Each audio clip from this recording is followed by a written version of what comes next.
আসসালামু আলাইকুম। আমি আছি ব্রাউনবাড়িয়ার একটি গ্রামে। তো এখানে দেখুন কৃষকদের কী পরিমাণ কষ্ট এবং দুর্ভোগ পোহাতে হয়।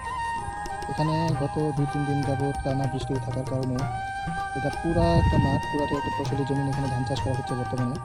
তো এই যে মাঝখানের অংশটা দেখতে পাচ্ছেন যে একদম পুরাটা একদম শুয়ে পড়েছে, ধান মাটিতে লেপ্টে পড়েছে।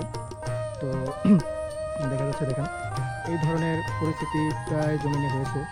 আর ম্যাক্সিমাম জমিনে কৃষকদের ধান প্রায় নষ্ট হয়ে গেছে এবং ভারী বৃষ্টি বজ্রপাত হওয়ার কারণে সময় মতন ধান না কাটতে পারায় কৃষকদের ধান এভাবে নষ্ট হয়ে গেছে। এবং কিছু কিছু অংশে দেখা যাচ্ছে তারা অনেক কষ্টের মাধ্যমে ধান কেটেছে, বা ধান কাটার পরেও পরিপূর্ণভাবে ধানগুলো প্রসেসিং করতে পারে না বৃষ্টি এবং আকাশের ওয়েদার খারাপ থাকার কারণে। এই হলো গ্রাম অঞ্চলের কৃষকদের পরিস্থিতি খুবই ভয়াবহ।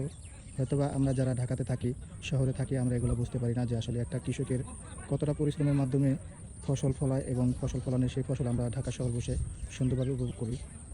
তার সাথে সাথে আমি আরেকটা দৃশ্য দেখাতে চাই। দেখেন আমার পিছনে খুব সুন্দর করে এখানে বিয়ে হচ্ছে, আজকে বিয়ে, আর আমরা ওই বিয়েতে ইনভাইট হয়েছি, দাওয়াত খেতে হয়েছে আর কি। এই হচ্ছে পরিস্থিতি।